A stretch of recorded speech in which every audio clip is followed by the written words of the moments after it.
দেখছেন দাদাগিরি কাকে বলে।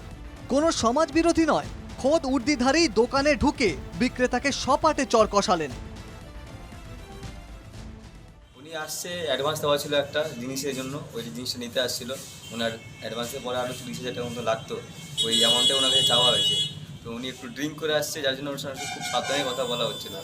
কথা বলতে বলতে সাডেনলি ওনার হাতে শাখাটা দেখার জন্য দিয়েছিলাম, ওই শাখাটা দিয়ে আমাকে মুখের মধ্যে জোরে একটা বাড়ি মেরে দেয় এভাবে করে। উনি কিন্তু টাকা পেমেন্ট করেনি, কিন্তু উল্টে বলছে আমি টাকা পেমেন্ট করেছি। তা ও বললো না, আপনি টাকা পেমেন্ট করেন তারপর আমি জিনিসটা দিব বলে বলতে কিছু হলো না, হট করে ওকে শাখাতে মেরে দিল। কাকে মারলো? কর্মচারীটাকে মেরে দিল। কে মারলো? পুলিশ অফিসারকে মারলো। দেখে কি মনে হচ্ছিল, কি অবস্থায় উনি রয়েছে? ড্রিঙ্ক করেছে। অভিযুক্ত পুলিশ কর্মী রতন পণ্ডিত জানান তিনি ইসলামপুর থানার কর্মরত। তবে আদৌ তিনি পুলিশ কিনা তা নিয়ে সন্দেহ প্রকাশ করছেন সোনার দোকানের মালিক থেকে রায়গঞ্জ মার্চেন্ট অ্যাসোসিয়েশনের সাধারণ সম্পাদক।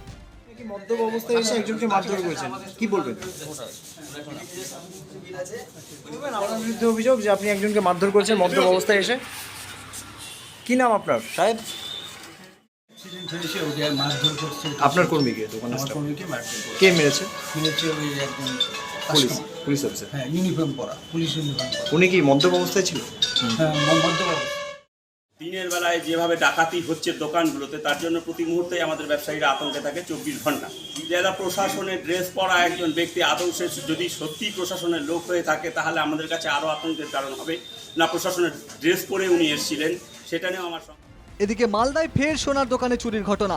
গ্যাস কাটার দিয়ে দোকানের শাটার কেটে চুরি ইংলিশ বাজার থানার কাজীগ্রাম গ্রাম পঞ্চায়েতের চণ্ডীপুর এলাকায়। প্রমাণ লোপাট করতে দোকানের সিসিটিভির হার্ড ডিস্ক নিয়ে পালায় দুষ্কৃতীরা। প্রায় 2 লক্ষ টাকার অলংকার চুরি হয়েছে বলে জানান দোকান মালিক তাপস সাহা। আমার পাশের দোকানদার ফোন করে বলে যে আমার দোকানে চুরি হয়ে গেছে। জানতে পেরে আমি এসেছি, বাড়িতে সবাই নিয়ে দাদা জানবে না ছিল দোকানে ক্যামেরা ছিল, ক্যামেরা ছিল, পড়েছে কিছু ধরা ক্যামেরা হার্ড ডিস্ক নিয়ে চলে গেছে। চুরি হয়েছে কতগুলো? সোনা, একটা সোনার চেন গেছে 10 গ্রামের মতো, আর 1 কেজি খানিক চাঁদি ছিল, যেটা বাইরে একটু রাখা ছিল একটু একটু, বাকিটা। স্থানীয়দের অভিযোগ এলাকায় ঘন ঘন চুরির ঘটনায় তারা আতঙ্কিত। কয়েকদিনের মধ্যে 2বার হয়ে গেল। পুলিশ আসছে, দেখছে, রিপোর্ট লিখছে, যাচ্ছে, এখন অবধি কোনো হদিশ পাওয়া যায়। আর প্রতিদিনই মোটামুটি এরকমভাবে মাঝে মধ্যে 4-5 দিন আগে একটা পাইপের দোকানে, ফিল্টুর দোকান, ওখানে তালা ভেঙে চুরি হলো। 4 তারিখ চুরি হলো। চুরি হওয়ার পরে মানে এখন কোনো কিছু চোরের ইনফরমেশন পাওয়া যাচ্ছে না। রাজ্যে বাড়ছে সোনা দোকানের চুরি ডাকাতির ঘটনা। দোসর উর্দিধারী পুলিশের দাদাগিরি, প্রশ্নের মুখে সাধারণের নিরাপত্তা।